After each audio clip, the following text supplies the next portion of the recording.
पुण्यों को नाश करने का ये सबसे बड़ा कार्य करती है वाक इंद्री।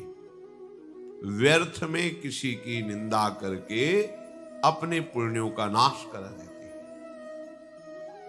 वाणी का बहुत बड़ा योगदान है भगवत प्राप्ति में, इसीलिए प्रायः परमहंस महापुरुष मूक हो जाते हैं, वाणी होते हुए भी से मौन में स्थित कर देते हैं।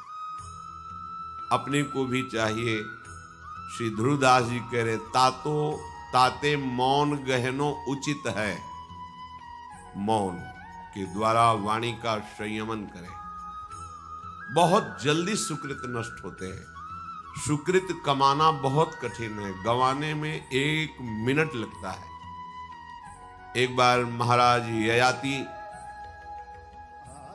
जो भगवान श्री कृष्ण के पूर्वज कहलाने का सौभाग्य प्राप्त किए, अपने पुण्य बल से स्वर्ग के विविध लोकों में स्वर्ग सुख भोग रहे थे। बहुत काल व्यतीत हुआ।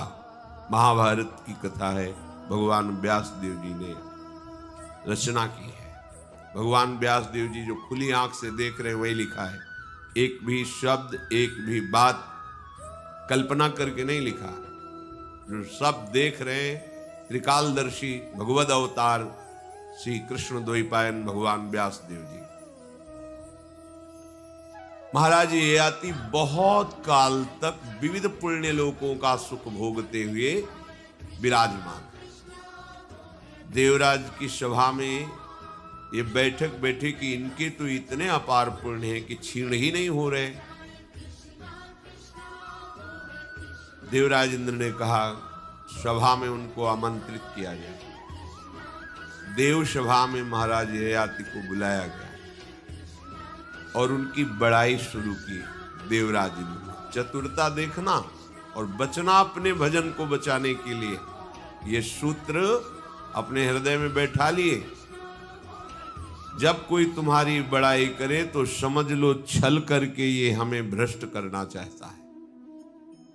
जब कोई तुम्हारी निंदा करे तो समझ लेना कि भगवान इसके द्वारा कृपा करके हमें निर्मल करना चाहते हैं, हमारे सत मार्ग को पुष्ट करना चाहते हैं। पर यह बात सबकी समझ में नहीं आती। सबको प्रशंसा अच्छी लगती है और निंदा बुरी लगती है। वो सब संसार के भाव वाले होते हैं। जो भगवत मार्ग का पथिक है वो सम मान निरादर आदर है। आदर हो या निरादर हो कोई फर्क नहीं, वो अपने मार्ग में चलता है। महाराज ययाति को बड़ा अच्छा लगने लगा कि देवराज इंद्र की त्रिभुवनपति की सभा में हमारा यशगान हो रहा है। स्वयं देवराज गान कर रहे, महाराज आपके तो सुकृत, आपने ऐसा। तो आपने क्या ऐसा किया कि आज तक आप स्वर्ग में टिके हुए, आपके पुण्य क्षीण नहीं हुए? आप ध्यान दीजिए, प्रशंसा जब सुनी जाती है तो उसमें बड़ा भारी दोष उत्पन्न होता है। अगर हमें प्रशंसा अच्छी लगने लगी तो वो हमारे सुकृत नष्ट करती है और हमारे अंदर अहम बढ़ा देती है। ये बहुत घातक रोग है भगवत प्राप्ति के मार्ग के उपासक के हृदय में। जब आपकी किसी भी सेवा की, भजन की, भागवतिक वृत्ति की बड़ाई होने लगे तो कान में अंगुली डाल लो, ना सुनो अपनी प्रशंसा, नहीं तो आपके सुकृत क्षीण होंगे और अहम बढ़ जाएगा।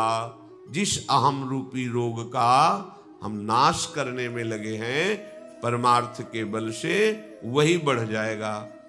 जिसका देहाभिमान गलित हुआ है, मन एकाग्र है, किसी नवीन विषय के भोगने की इच्छा नहीं है, वो ब्रह्म प्राप्त हो रहा है। शब्द याद कीजिए, देहाभिमान गलित हो रहा है, किसी भी नवीन विषय के भोगने की इच्छा नहीं, मन लक्ष्य पर एकाग्र है, वो भगवत प्राप्त हो रहा है, वो जीवन मुक्त की भूमिका पर पहुंच रहा है। ये अहम बहुत प्रारंभ में ही है सृष्टि के। एक छोटी मोटी वृत्ति नहीं आम की, इसी ने पूरी सृष्टि चक्र को घुमा रखा है। ययाति महाराज ने कहा, ना कोई ऐसा ऋषि हुआ है, ना कोई ऐसा होगा, ना कोई ऐसा है जैसा मैंने तप किया। ऐसा कोई भी दानी नहीं जो मेरे समान। शुरू हो गए अहम का बोलना। बस देवराज इंद्र मुस्कुराए, काम बन गया।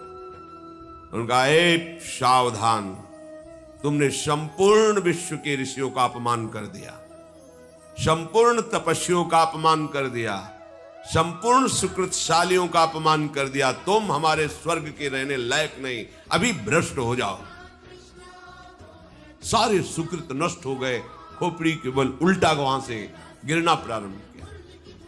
अब तो त्राहिमाम बोल पड़े। महाराज ययाति ने कहा, आप सब भगवत स्वरूप हैं, मेरे से गलती हो गई, मैं गिर तो रहा हूं, पर आप एक कृपा कर दो, संतों के बीच में गिरूं।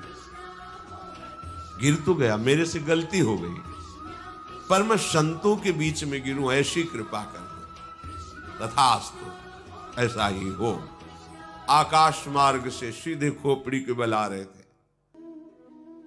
ये महाराज शिवी आदि बड़े बड़े भगवत समर्पित राजर्षि बैठ करके भगवत वार्ता कर रहे थे, तो देखा कोई स्वर्ग से तेजोमय विमान से उल्टा गिराया जा रहा है। जे ही नजदीक आए तो मैं अपने भजन और साधना का जो भी फल है इस तेजस्वी महापुरुष को अर्पित करता हूं, ये भूमि पर न गिरने पावे, वहीं रुक जाए। रुक गए। सबने अपने अपने सुकृत दे दिए, वो नीचे नहीं आ पाए, पुनः स्वर्ग पहुंच गए। दैन्यता, पश्चाताप ये ऊंचाई पर चढ़ाता है।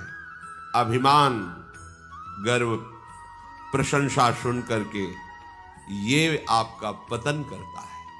और ये बात केवल वाणी से हुई। महाराज ययाति से कोई अपराध शारीरिक नहीं किया, वाणी से बोल गए ऐसा। आप उपासक हो, वाणी को संभालिए। वाणी एक अमूल है, जो कोई बोले जानी, ये तराजू तौलिके तब मुख बाहर आनी।